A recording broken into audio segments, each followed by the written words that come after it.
Hi guys, RJ here, and it don't take a genius to work out from the title of this video that the video pretty much shows that things don't exactly go my way with the team and everything.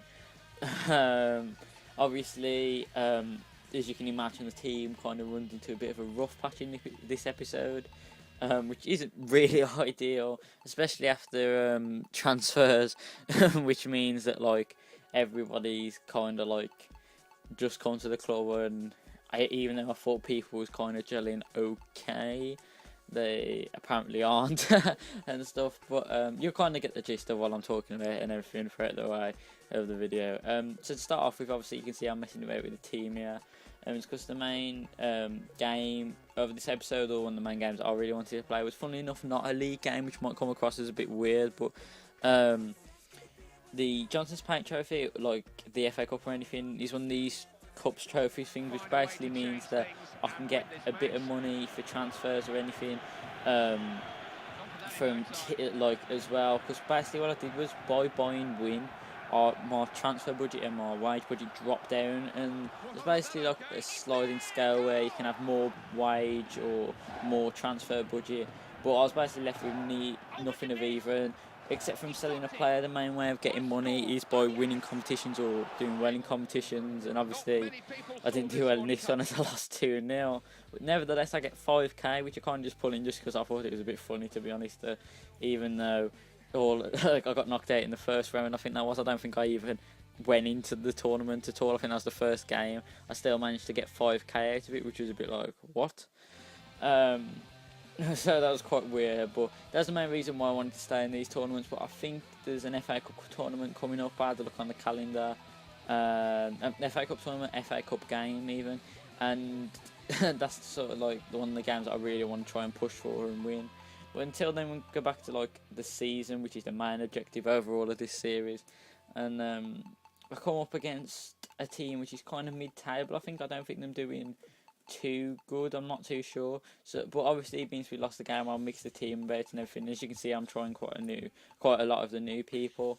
I just want to kind of get them into the team a bit and learn how to play and with them, and learn like who to use, who not to use, and kind of figure that out and everything before like I just start like putting them all in and chucking them all in at once against certain people.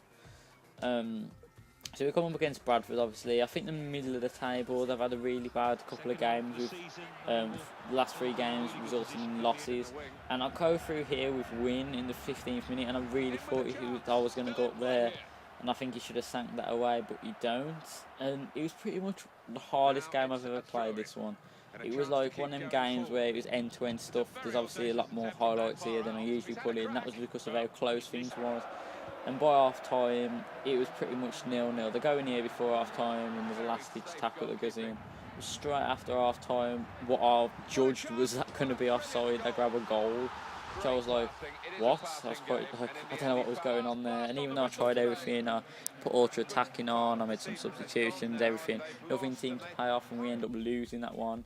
The main reason for this, I think, was because we don't have much pace at the back and was kind of getting outdone, obviously. But Wing comes back from his suspension next game, so I was kind of feeling a bit positive about that and everything. What I wasn't feeling positive about, however, was the form of the team.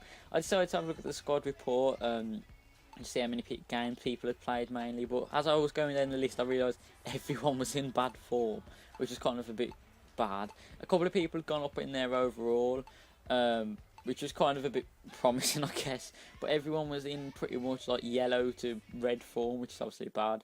The main form is obviously green and positive form. I think that's like 7, I'm sure. But I weren't 100% about that. So I was kind of a bit down about that and everything. So I decided to kind of swap people round even on where I thought I thought they'd be good as playing again after we've had 2 consecutive losses. I don't want to stick with a losing team, obviously. So I'll try and play quite a strong team in my eyes. We come up against Aldershot, who not really in form again. I've lost 2 and won the last one. Straight from the kickoff here, I get really the response I was kind of looking for. Win and Sawyers have a nice little link up here. Sawyers let his roll through his legs, and finishes quite good actually, to be honest. And Size is actually shown to be one of the better people at the squad, which even though it's a good thing, it's kind of not at the same time because he's a loanee, which means like obviously he'll have to go back at the end of the season, and if he's playing well, his price will go up. So it's going to be a bit hard to get him back if he's playing well, but and have to look at that at the end of the season. For now, he's got to concentrate on the games. And what seems to be a run of the certain games is giving away stupid penalties. That one there, I personally thought that it shouldn't have been a penalty. I thought I clearly got the ball, but apparently the referee disagrees with me. But I was really determined not to lose this game against a team which weren't playing that well, especially after losing to Bradford. And straight from the kick-off, I kind of like go at them again, and Sawyers sees quite a bit of the ball in this attack, and then finally finishes quite nicely there. And actually, looking back on it, it's actually a really nice finish, and rightly so. It gets man of the match. But obviously, as well as form, when I showed that, a lot of people wasn't too happy, or a few of them was even content or unhappy because I hadn't played them apparently and stuff like this. So I was a bit like, ooh. So I decided that maybe I don't need to concentrate then, but concentrate on the youth. And I got to sign this player, and I don't have enough money, which just shows I need to do better in the cup. So that was pretty much this episode, guys. A bit of bad luck for the team, and not many things went our way. But I'm just going to end it here. Peace. Become a habit, a nasty one at this stage in the season. They played well today, but the scoreline is a disappointing one. Yeah, there's a